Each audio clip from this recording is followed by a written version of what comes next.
بسم اللہ الرحمن الرحیم۔ السلام علیکم ورحمۃ اللہ وبرکاتہ۔ امید ہے سب خیریت سے ہوں گے۔ اللہ تعالیٰ سب کو اپنی حفظ و امان میں رکھے، عافیت میں رکھے۔ کل جو ہم نے پڑھا بہت ہی اتنا اچھا ایک تسلسل سے اللہ تعالیٰ بیان کر رہے ہیں کہ ایک تو سب سے پہلی جو صورت ہے اس میں یہ کیا بتا دیا، ایک تو مقصد بتا دیا زندگی کا کہ اللہ تعالیٰ نے اس زندگی کو کیوں بنایا، کہ تم میں سے کون اچھے عمل کرتا ہے۔ اور اس کے بعد ہم دیکھ رہے ہیں کہ کیسے اللہ تعالیٰ نے ہمیں ون بائی ون کر کے بتا دیا کہ دیکھو یہ اچھے عمل ہیں، جن میں سے ہم نے یہ دیکھا تھا کہ ایک تو نماز قائم کرنا، نماز کا بہت کہا گیا تھا۔ اس کے بعد پھر مسکینوں کو کھانا کھلانا، اور پھر اپنی کمٹمنٹس کو پورا کرنا کہ جو اب کہا ہے اس کو پورا کرو، جو کہتے ہو وہ کر کے دکھاؤ۔ اور اس کے بعد ہم نے پھر کیا کہا کہ جھوٹ پر وہ گواہی نہیں دیتے، جھوٹ نہیں بولنا۔ اسی طرح اگر جہنم والوں سے پوچھا گیا کہ تم لوگ کیوں جہنم میں چلے گئے، انہوں نے بھی وہی وجوہات بتائی۔ کیا وجوہات بتائی؟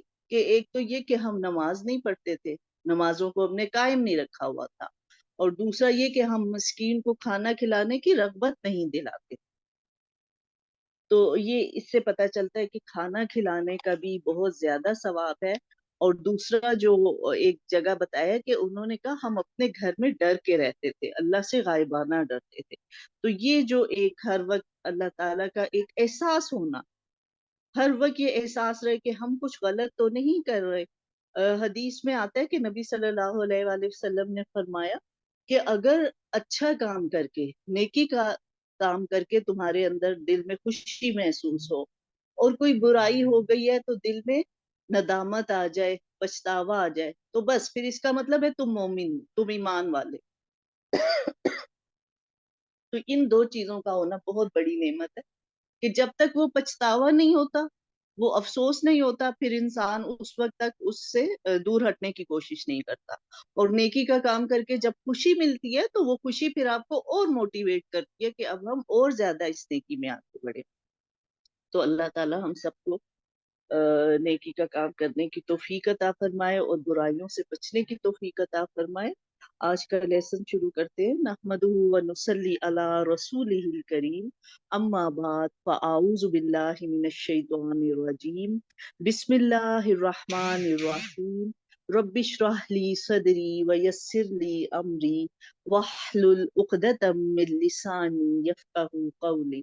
تو اللہ کی مدد سے الحمدللہ آج ہمارا 30واں سپارہ ہے، اور اللہ تعالیٰ نے ہمیں بہت ہی شکر ہے، بہت، ہم جتنا شکر ادا کریں اتنا ہی کم ہے کہ اللہ نے ہمیں اس رمضان میں یہ ہم پر رحمت کر دی کہ ہم نے اس طرح سے مل کے اس قرآن کو اکٹھے مل کر پڑھا، سمجھا۔ اللہ تعالیٰ قبول فرمائے۔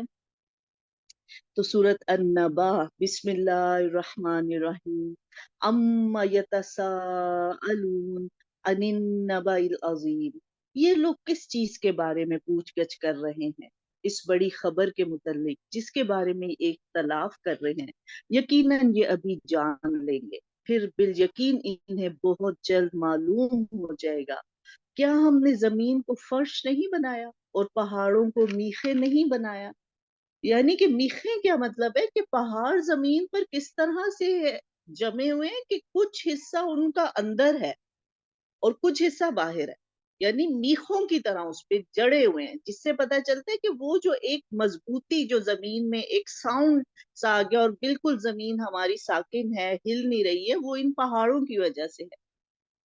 اور ہم نے تمہیں جوڑا جوڑا پیدا کیا، اور ہم نے تمہاری نیند کو آرام کا سبب بنایا، اور رات کو ہم نے پردہ بنایا، اور دن کو ہم نے وقت روزگار بنایا۔ پھر اسی چیز کا بتا دیا کہ دیکھو نیند کو ہم نے تمہارے لیے آرام کا سبب بنایا، اور رات کو ہم نے پردہ بنا دیا کہ اب یہ جو ہے رات، اس میں تم ایک طرف ہو کے اپنا آرام مکمل کر لو۔